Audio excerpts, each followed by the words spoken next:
So it is 7:32. We can call the meeting to order officially.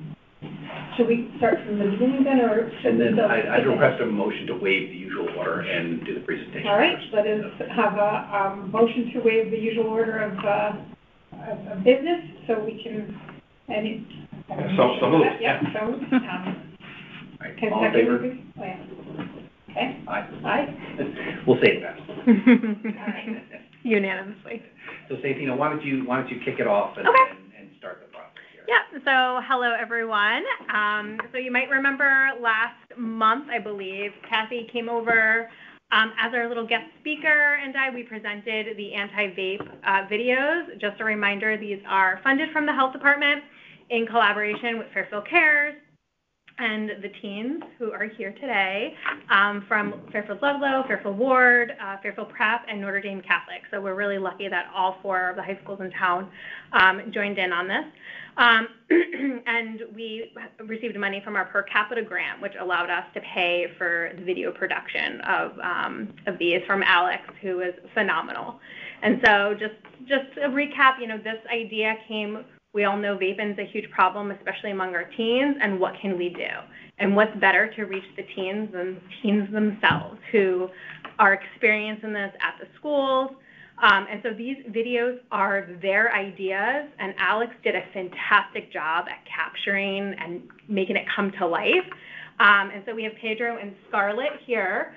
And so I just wanted to give them like a minute or two and just kind of explain, their process and what their vision was, and then we can show their videos. So, Pedro, you want to go first? Sure. So I'm Scarlett Willing, no fancy title or anything.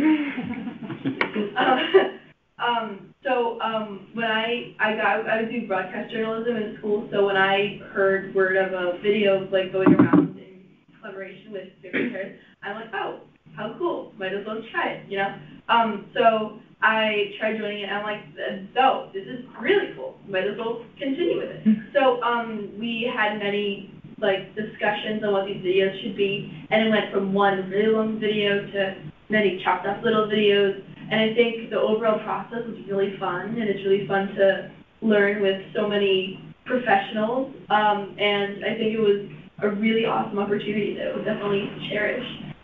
Great. Well, thank you. I'm Pedro Espada. I go to Notre Dame Catholic High School, and the way I caught wind of the video was my principal kind of came up to me in the middle of lunch, and he told me that this was a great opportunity, and he thought that I would be perfect for the role.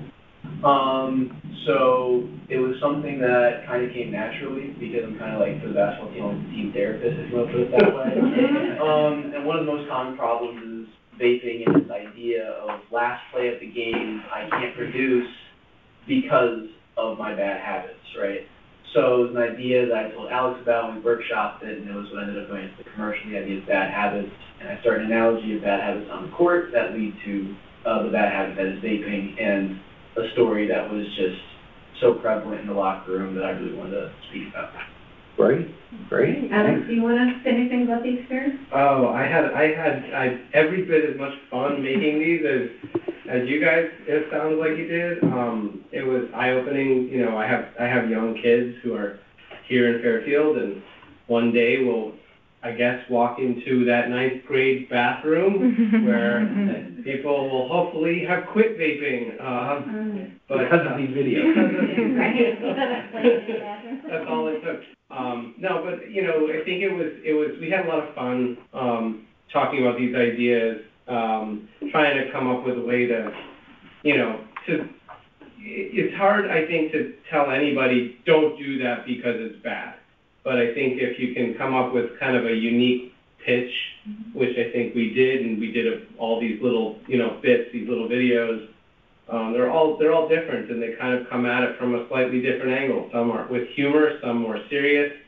And like I said, it was a lot of fun. I learned a lot working with you guys, and thank you for the opportunity, and thanks for having me. Thank you for coming.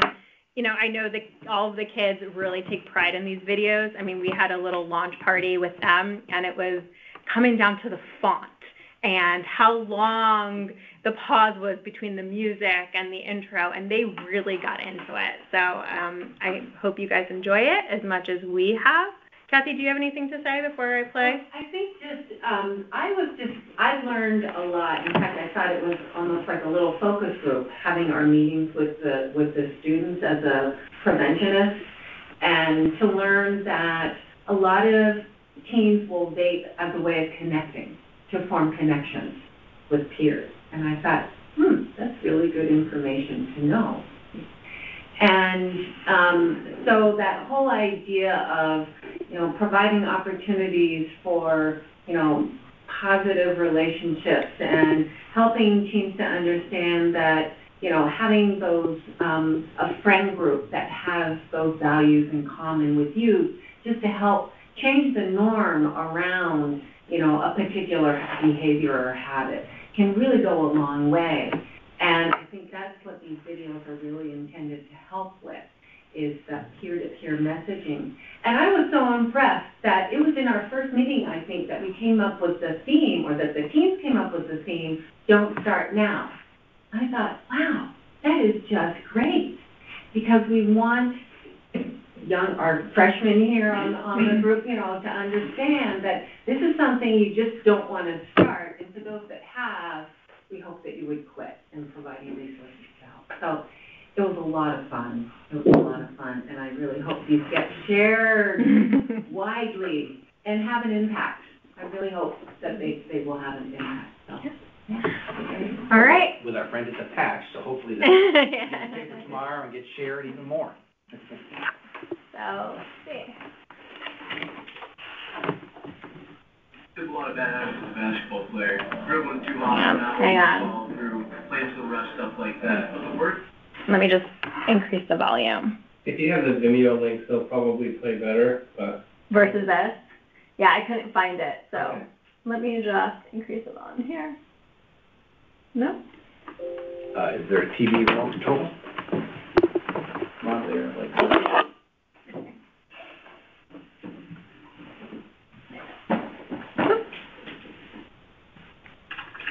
Have you guys seen it? No, okay.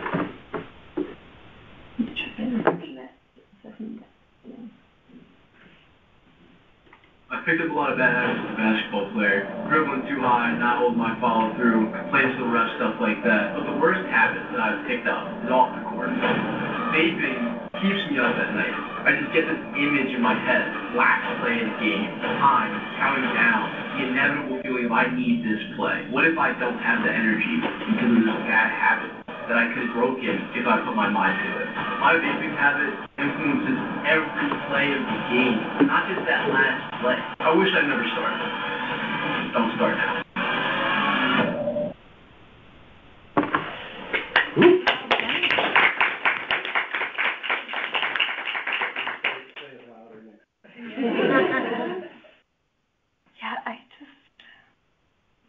Okay. And, Scarlett, here it is. Yeah, so this one, Oh yeah, this one I was just gonna say, it was like, I was kind of shocked to realize that apparently there's a problem in the bathrooms where vaping is like the thing to do, and so, Well, you used to be smoking, so then, yeah. now it's. Excuse me, do you know where the restrooms are? I'm new here. Oh yeah, you go down there, take a right, take a left. What about that one?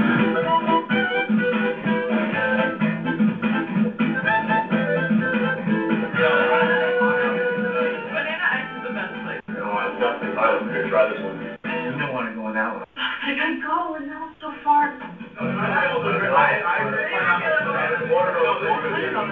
This is what we do. Are you a freshman? Try my banana ice. Try my pineapple ice. Way better. This is ridiculous. You guys all smell like fruit.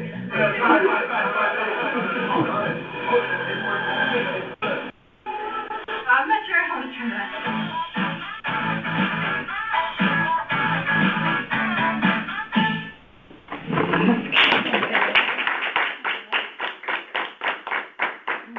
That was all ad-lib. I mean, there was no script involved. That was coming straight from Scarlett, which I thought was so genuine and so authentic, which is what I love about it. It's ridiculous, you all smell like fruit. So every Monday, we'll be releasing them on our social media probably Monday afternoon. There are 5 videos in total, so it'll be once a week for the next 5 weeks, and we're hoping that they get shared. So if anyone follows us on social media, please share them, so we can get an idea of like how many views and likes and interactions we've had. But I'm really excited to just kind of get this out there. And I know a lot of our colleagues around the state are eager to share them as well, because this isn't a problem just specifically to Fairfield. So this is something that all the other towns are struggling with. So when they heard that we were doing this video, they were really excited. So yeah. And is one going out today? Yes, the basketball one featuring Basketball one is Pedro. going out tonight? Mhm. Okay. So you're putting in some overtime is what you're telling me? Yes. Well, I think you all did a great job, and I Yeah. commend you and I thank you. Yeah. I think especially as high schoolers, it's never easy to put yourself out there, especially for something that may be counter to what some of your friends and colleagues are doing, but it's a really important message. It's something that I see in the emergency department regularly, the side effects of, depending on the substance that goes in there. And, that this is a really important message, and just great job. Yeah. Yeah. Thank you. Now, of course, you're welcome to stay for the entire Board of Health meeting, because it's so exciting, but I would understand if you had to get home and celebrate finishing the school year. Thank you. Thank you very much. Yeah, likewise. ELE. Yeah. And you're which school? Ward. Okay, so we can resume the regular order of We're business? on the order, and so we talk about the minutes from last meeting. Yep. Okay, did everybody have a chance to review? Anybody have any comments, questions? Make a motion to accept the Okay, motion to Second? second. You're making the Anybody second? I can be Yeah, second? you can make a Okay, I didn't know if I was the last, okay. I second to approve the minutes. All in favor? Aye. Sally, very friendly. Take their silence as a aye. Okay, and then we go on to reports. Okay. So, I thought I'd give an update on the WPCF issue, so the damaged digester and the odor issues. So they are just about to complete the repairs on the digester. So the cap had broke loose. Mm-hmm. They have done all the work necessary to do that. They're just about to wrap up those repairs. They've installed an entirely new odor control system independent of that. That's 100% operational right now. They replaced the biofilter, that 4-foot thick bed of wood chips, that all the air from the problem areas gets pulled through that biofilter. And then the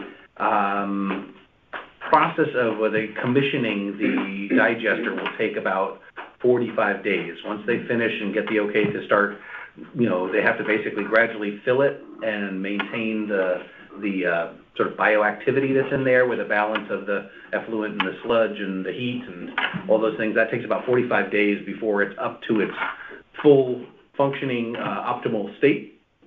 And so that's when things should return to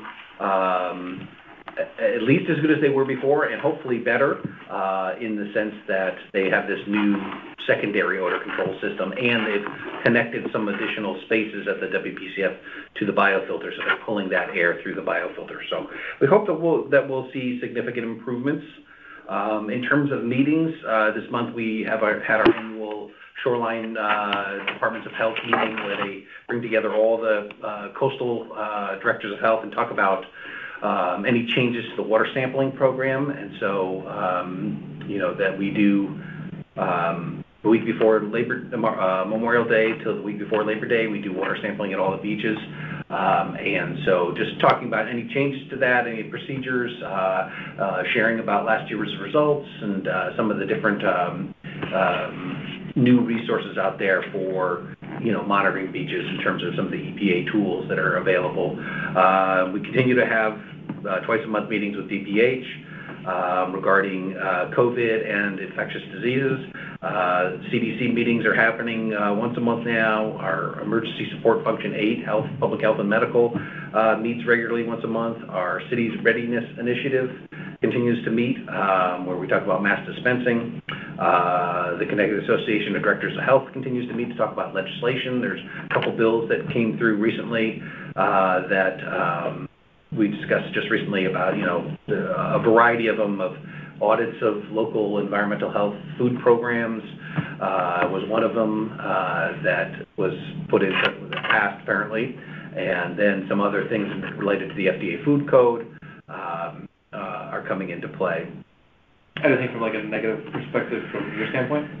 Well, the CADH was not in favor of combining them the way they did. So that, at the end of the session, they say, all right, let's lump all these things together, and we'll just pass it because then it makes it harder to question some of the more questionable components. CADH was not in favor of the wording of the audits for local health food protection programs, but that it somewhat fell on deaf ears. The momentum had happened and the bills were combined, and but they did indicate that they're passing the bill now, but we're some way away from implementing this, and there's some willingness to discuss changes in the future. It's just preserving their right. Something that they already have the right to do just under broader laws is to audit local health departments. And so it's just more specific to food programs now that the FDA food code is passed. Those are just some of the meetings that we had. We did have the opportunity, the food protection program at the state did put on a training in West Hartford this past month, where it was more of additional training to the FDA food code and the inspection process. And, it was good to get some feedback from both the state and Department of Consumer Protection in terms of some of the nuance aspects of utilizing the FDA food code when doing inspections. So it was good. We had 4 staff come. Yep, 4 of us went. We also have a crisis and emergency risk communication training coming to Sacred Heart University that some of the staff that work for Fairfield are helping to organize, bringing Dr. Vincent Cavello, who's one of the leading risk communication specialists. He's the individual that had trained Rudy Giuliani prior to 9/11, was at his side in the communication aspect of it during that event, and lots of other events like that. He's the kind of guy they call in when something happens, and he helps guide the leaders through the media frenzy, if you will. And so we'll have it a day-and-a-half training up at Sacred Heart.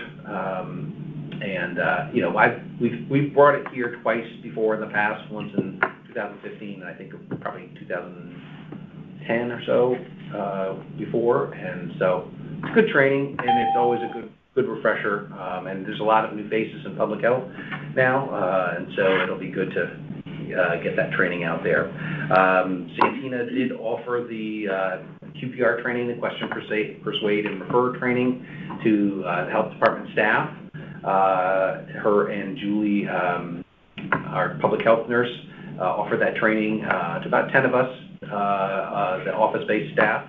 It was great, and then they plan to roll it out to additional staff. They're going to do it to all the school nurses and continue to sort of offer that training as time permits.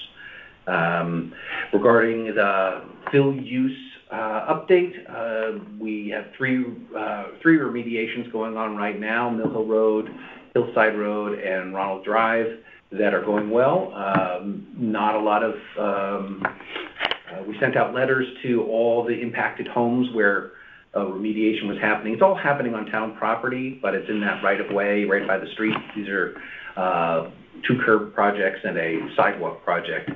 And so there's really, we have one individual reached out with some concerns, and it was really largely about, he had just purchased a house on Hillside and didn't know about it, and got this letter saying, hey, we're about to start, and, but we were able to work with him, and he wasn't, upset by it or anything like that, just wanted to get clarity on what was happening. So that's working well. As I said, I think last month, we hope to have all these projects except for Penfield done by the end of summer. It'll be a great thing for the town to have that behind us. And then Penfield's going to take a little while longer because they're combining it with the FEMA required changes that they're going to do to the building. So it's a larger project that'll take, they're starting right after Labor Day, and it'll go till next July, where that facility will be closed, and they'll be renovating that and doing the remediation as a part of that. And then, so I think I shared last month that the commissioner came and had, with the deputy commissioner, and had a meeting with us for about 2 hours. It was great, and we got to share some of our programs and some things we're proud of, and specifically they wanted to know, like, you know, how are you using the funding that we provide to you, and is there better ways that we can deliver it? And so, based upon that, the commissioner reached out to our department, asked if we could come and present on our use over the last decade or so of the Preventative Health Block Grant.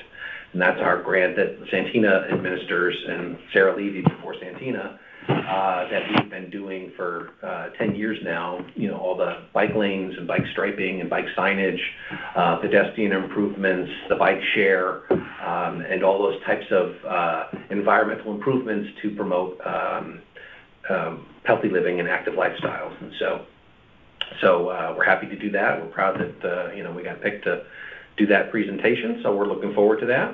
And then sort of the big issue of the month has been the air quality. As I'm sure you all seen and smelled, is that, you know, the Canadian wildfires are causing quite a change in our outdoor experience recently. And so it's just, you know, we've spent a fair amount of time sort of gaining information from the state DEP and the federal government, and trying to understand the scope of it, and trying to put all that information up on our social media and on our website. And so we've been having meetings with several email and phone discussions with the Fairfield Public School staff about, you know, what actions they should be taking and what they want to do. And we've met with the First Selectwoman's office and her chief of staff, the Recreation Department director, which, you know, as soon as the schools let out, his programs all start at the same buildings. And so just making sure that they have contingency plans for if there is if the air quality is impacted by smoke or other things going on. Is it anticipated to? So they're saying that the potential exists that this could last the whole summer.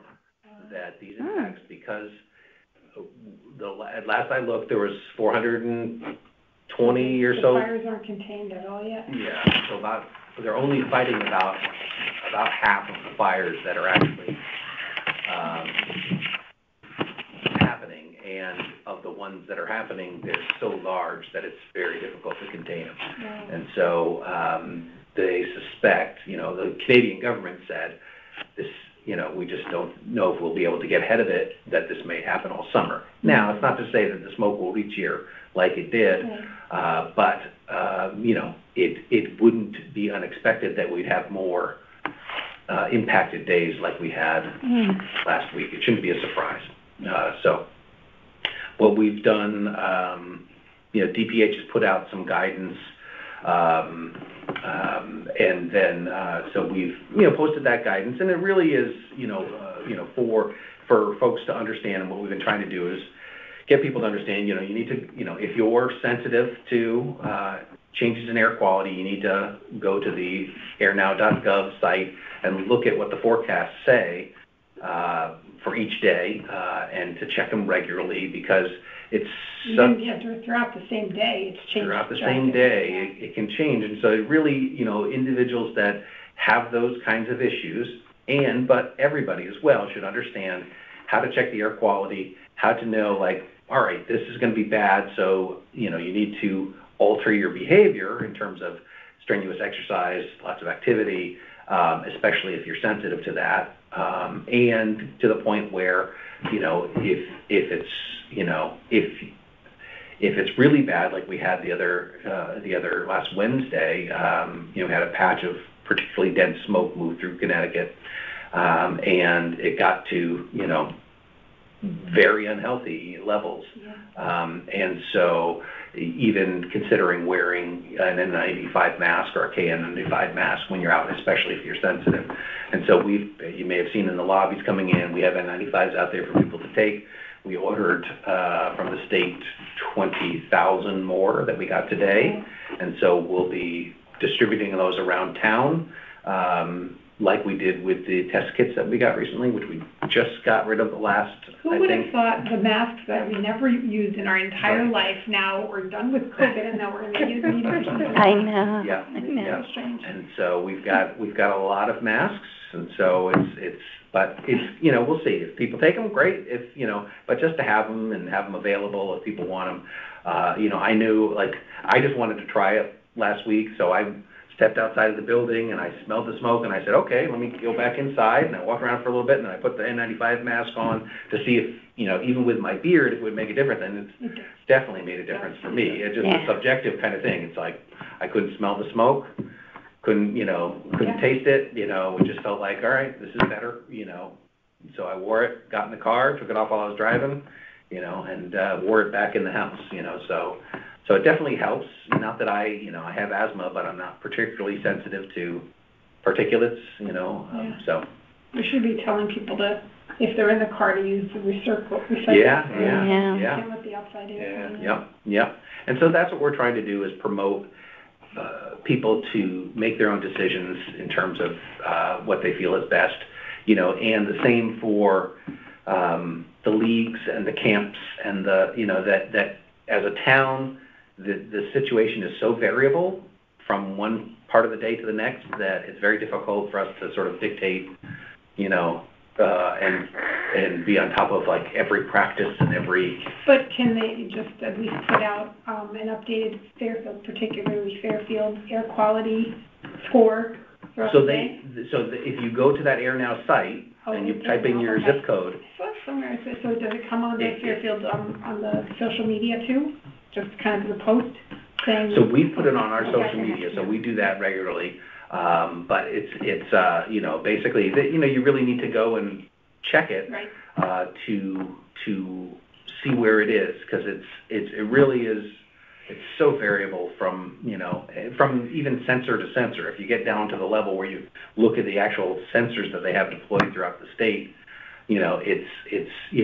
they, in some cases, there's one sensor that's right by that soccer field, right by the I-95 Route 825 interchange. There's a school there, and there's a sensor at that school, and that one almost always reads higher, or to a large extent reads higher than some of the other meters around it. Mm-hmm. So and that just 1 meter can throw off the whole how they forecast the whole region. So it's, if 1 meter's high, they just say the whole region is high. And so it's there's things like there's Purple Air is a consumer-based testing network that so people buy their own and they put it on around their houses and stuff, and some schools have it. Stanford has it on public buildings. And so there's lots of private sensors around, so you can get even a more detailed feel of all right, here's the air quality sort of zoomed in my area, to see how it's reading. So you just answered my question, I think, but I was going to ask, where does that data come from the website? Is it all computer modeled? But it sounds like there actually are sensors throughout Fairfield that in real time will update. Yeah. Okay. Yeah. So EPA, has a whole, EPA and DEP have a whole air monitoring network, because they've been doing air quality index scores for a long time, and they post those. It's people are much more aware of it now, because it's being more significantly impacted. So, when you heard on the news, hey, the air quality index is going to be very poor today, watch out for what you're doing, that you've heard before, that's where it comes from. And so I thought it was an assumption based on, I don't know, computer modeling, forecasting, whatever, But so there actually is there's real sensors all around Connecticut, and then there's these private sensor network that's also there. And they tap into all of that? And they tap into all of that. Yeah, well, so there's, Yes, the EPA AirNow website features some of those private sensors, but they say, if you hover over it, it'll say, this is a private sensor, and it gives you, because a lot of those sensors will actually have two sensors in it, and it gives you a confidence level, like, we're pretty confident this, because those home sensors only, from the company says, only last about 2 years. And they say, so they put these two dual sensors in there to say, all right, let's see if they're both reading the same, our confidence is a little bit higher. But if one starts to go, then they say, this is getting a little too old. So they say, make sure you check that, if that 1 meter seems to be reading abnormally, But, so it's interesting. There's layers and upon layers of this stuff. But the AirNow has smoke modeling, and, to show like, there's dense smoke here, there's lighter smoke here, there's less smoke here. And sometimes the pollutant will change, whether it's particulate matter 2.5, PM10, or ozone, and some of them have, sulfur dioxide, carbon monoxide. So, so sometimes the pollutant will change that day, and the forecast will be based on a different pollutant than particulate matter. So it's really trying to teach people how to look this stuff up, understand it as best you can, and make your decisions about whether you're going to send your kids to an outdoor strenuous activity type of activity, or camps, or, and those types of things. So we'll be, it'll be, hopefully the weather will work in our favor and it won't happen and we'll get a nice summer without that. But we're, putting the information and doing the legwork to teach people how to look this stuff up on their own. All right, and that's all I have. Yeah. So on the environmental portion of it, as Sands alluded to, we've been doing trainings. FDA, 4 of us went. Myself, Sabrina, and Melissa went for our required yearly lead certification through the state. That was a day training with an exam. That's always fun to do. So fortunately in Fairfield we don't deal with a lot of lead, so it's always a good refresher with the numbers and the ongoing changings of things. With the summer months, beach water sampling we're doing weekly, monitoring the rainfalls, which we haven't had much until tonight. So we've been doing that. The farmers markets are up in full swing. So we've, Melissa and Sabrina did the one up in Greenfield Hill. They've been going out actually a couple weekends. What we do is we go out a couple weekends in a row, just in case people try, I don't want to say sneak things in, but they may change their menu items. So we have to make sure that they have their proper labeling. So they handle that. I went with them yesterday for the green hair, which was great. Park and Rec has taken it over the last several years. It's really been smooth. There hasn't been really any issues at all. Everyone's set up on time, so we'll be going out to that because that one lasts all the way until, I believe, October. So we'll be handling that. As far as workforce development, Kim in our office and Santina finished the food certification, the subsurface sewage courses, and also the general topics for the state of Connecticut. Both Kim and Santina are going to be doing their field certification hopefully in the next several months once the state says that we can with our FIDL, which is Melissa. She'll take them out for the required inspections. Santina's already completed her 25, so she can just jump into the next phase when we kind of work that all out with the state. The big thing that we really dealt with over the last couple of months is we have been receiving hoarding complaints. Melissa dealt with 2 of them. One of them was kind of unique in that the tenant at the resident was taken out of the unit. She passed away, and we got a call from the landlord. It's really not us. Probate has to get involved in order to get it clean. But the big one, not sure if you guys maybe have heard of it, it was on the news a little bit, 60 Steep Hill. We were added to the search warrant from the police department. So we went out after police, animal control. We went out with them. It was myself and Sabrina. They pulled out dozens of dogs and cats there.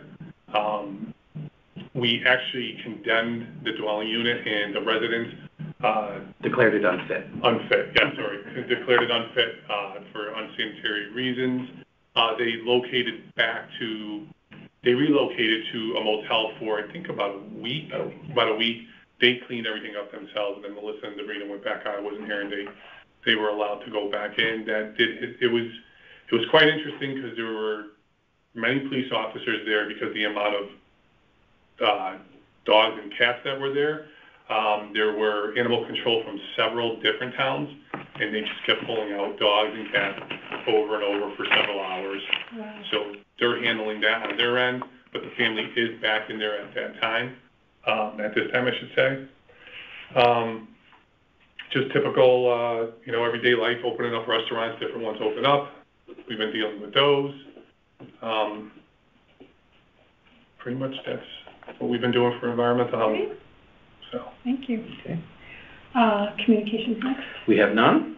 And then old business was. Old business was, Video, any other old yep. business? We have no other old business. Okay, then the new business? The new business, attached to your notice of the meeting was a summary of what we're requesting. And Rob can go into the detail of it.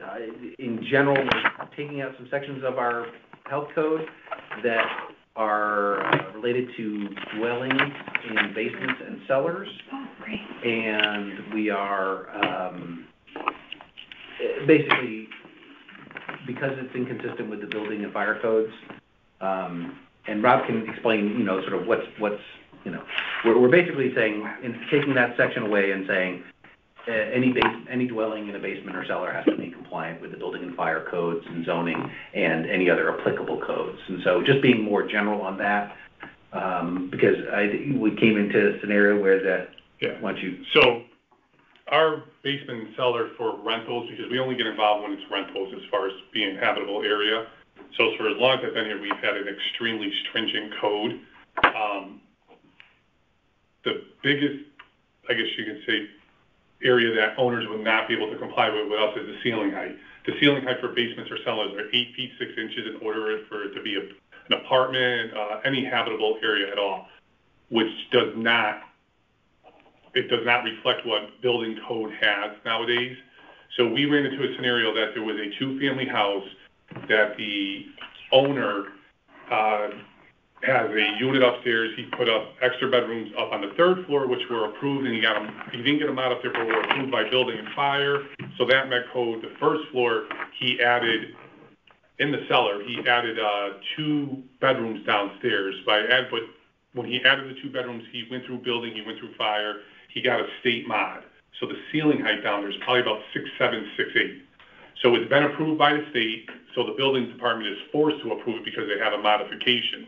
So we were out there for a complaint on something else. When I did the inspection, the place is completely redone, all updated, it's in very good condition. Those 2 bedrooms downstairs under our code would not be approved. But they're currently, as he said, he already has the state approval, he has a CO, he's renting it. It meets fire code with the window wells, the escape windows, everything that he would need there, but our code would not allow him to use it as habitable area. So the owner said, well, I went through all the hoops. Everyone knew what we were doing. It's fine. It was all done the correct way. And I agreed with him. I said, give us some time. We're going to go to the Board of Health about it.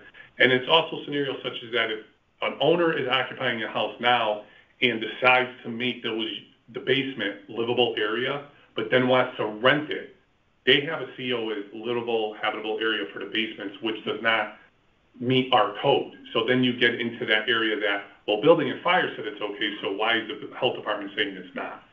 And if you want to create an apartment now in a single family, or we'll use a 3-family because fire will get involved, their codes are so stringent for habitable areas and cellars and basements, it makes complete sense for us just to say you have to meet building fire codes in order to use this as habitable area, because we don't want scenarios such as that 2-family house that now when he goes to get a certificate, we're saying, wait a minute, we can't approve this, but then he says what?